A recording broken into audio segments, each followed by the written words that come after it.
Oke. Assalamualaikum warahmatullahi wabarakatuh. Saya Alina Konita dari kelas 10 IPA 6 absen 4. Pada kesempatan kali ini di pelajaran biologi saya akan menjelaskan mengenai tentang ekosistem. Ekosistem ini akan mempelajari terdiri dari beberapa kompetensi dasar, yaitu 3.10 juga 4.10. Peta konsepnya. Jadi kita bahas dulu dari pengertian ekosistem. Ekosistem menurut Tansley adalah interaksi antar makhluk hidup dengan lingkungan biotik dan abiotik, atau bisa juga disebut dengan ilmu yang mempelajari yaitu ekologi atau lingkungan.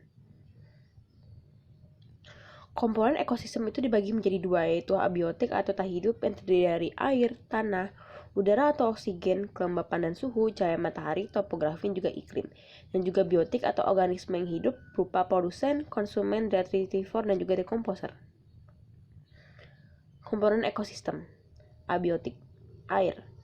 Air itu melarutkan mineral dalam tanah sehingga mudah diserap oleh akar tumbuhan. Air itu sangat penting ya teman-teman bagi kehidupan. Bayangin deh kalau misalnya manusia nggak ada air, tumbuhan nggak bisa hidup, manusia nggak bisa hidup juga. Jadi ada baiknya kita tuh harus menghargai apa yang udah Allah ciptakan. 2. Udara. Udara itu merupakan oksigen diperlukan oleh makhluk hidup untuk bernapas. Kelembapan dan suhu berpengaruh terhadap hilangnya air yang terjadi melalui penguapan, menyediakan keadaan optimum bagi kehidupan setiap individu sifatnya berbeda. Tanah. Sebagai substrat atau tempat hidup organisme, menyediakan kebutuhan makhluk hidup seperti unsur hara dan juga mineral. Topografi. Iklim. Cahaya matahari sebagai energi primer bagi ekosistem.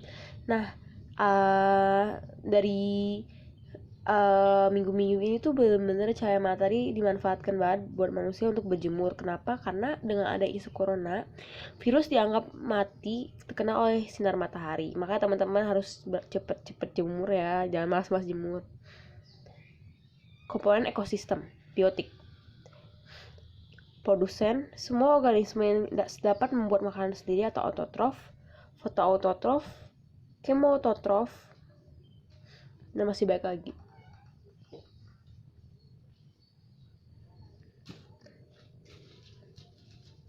Komponen ekosistem konsumen. Herbivora atau konsumen primer, karnivora, konsumen sekunder, dan juga omnivora. Biotik. Komponen hidup. Detritivor. Detritivor adalah organisme yang membantu dalam penghancuran secara mekanik sampah organik sebelum mengalami proses penguraian secara kimia. Dekomposer menguraikan sampah organik secara kimia menjadi zat-zat organik, anorganik. Berikut contoh detritivor dan juga dekomposer. B. Interaksi antar komponen ekosistem. 1. Interaksi antar komponen abiotik. Komponen abiotik dapat mempengaruhi komponen abiotik lain secara timbal balik. Contohnya adalah ini intensitas cahaya matahari yang mengenai suatu perairan meningkat mengakibatkan laju penguapan air juga meningkat.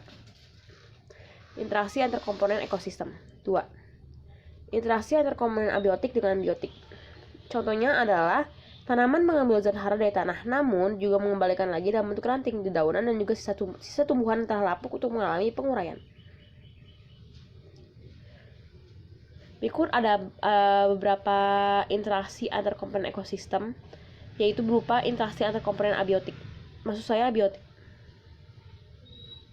Ada interaksi intraspesifik, yaitu interaksi antar individu dalam satu spesies. Contohnya adalah pada koloni rayap terdapat pembagian kerja yang sangat rapi. Terus ada juga interaksi interspesifik, yaitu interaksi antar individu yang berbeda spesies, macamnya seperti predasi, kompetisi, dan juga simbiosis. Interaksi antar komponen ekosistem, yaitu interaksi antar komponen biotik. Interaksi interspesifik, predasi.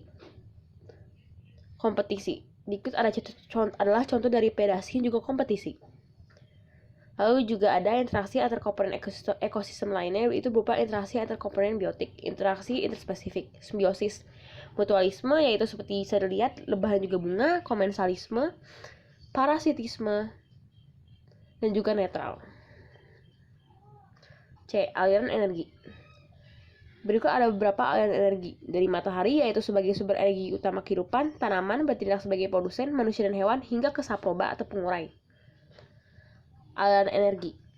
Rangkaian urutan pemindahan bentuk energi satu ke bentuk energi lain dimulai dari sinar matahari lalu ke produsen, konsumen primer, ke konsumen tingkat tinggi sampai ke saproba.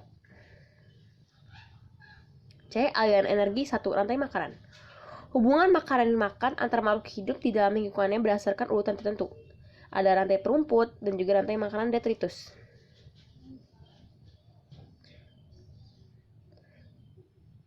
C. Aliran energi dari rantai makanan. Kita juga akan bahas jaring-jaring makanan, yaitu kumpulan dari beberapa rantai makanan yang saling berhubungan. Bisa dilihat ini contoh dari jaring-jaring makanan.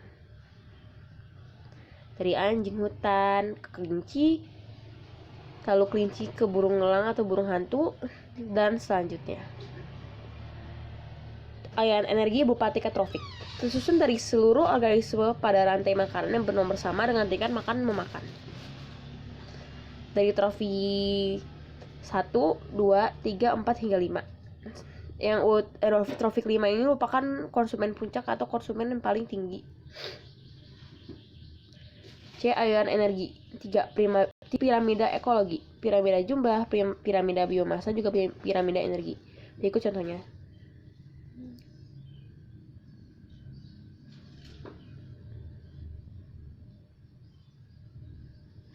Lalu ada daur biogeokimia. Daur biogeokimia adalah daur yang melibatkan unsur-unsur senyawa kimia dan mengalami perpindahan melalui serangkaian organisme.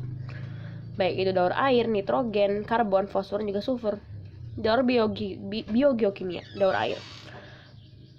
Air itu penting banget buat semua organisme, tumbuhan, makhluk hidup, hewan, semuanya nggak bisa hidup tanpa air. Nah, kita juga harus mengenal sebenarnya daur air itu gimana sih. Jadi awalnya daur air itu merupakan dari proses evaporasi atau penguapan. Dari evaporasi ini, airnya terbentuk awan, kondensasi, presipitasi, transpirasi, dan kembali lagi ke air laut diulang-ulang.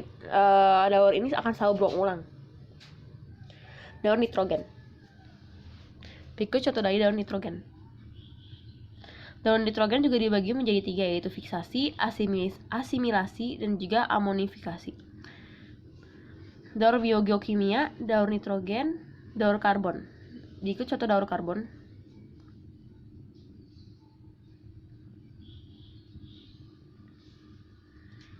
Daur fosfor.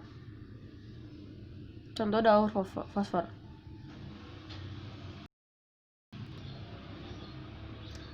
Dan daur sulfur.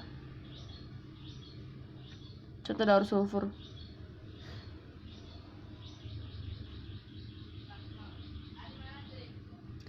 Suksesi adalah proses perubahan komunitas yang berlangsung secara lambat dan teratur dalam waktu lama, menuju ke satu arah hingga terbentuk komunitas yang lebih kompleks. Suksesi dibagi menjadi 2, yaitu suksesi primer, yaitu pembentukan komunitas pola kehidupan sebelumnya tidak ada.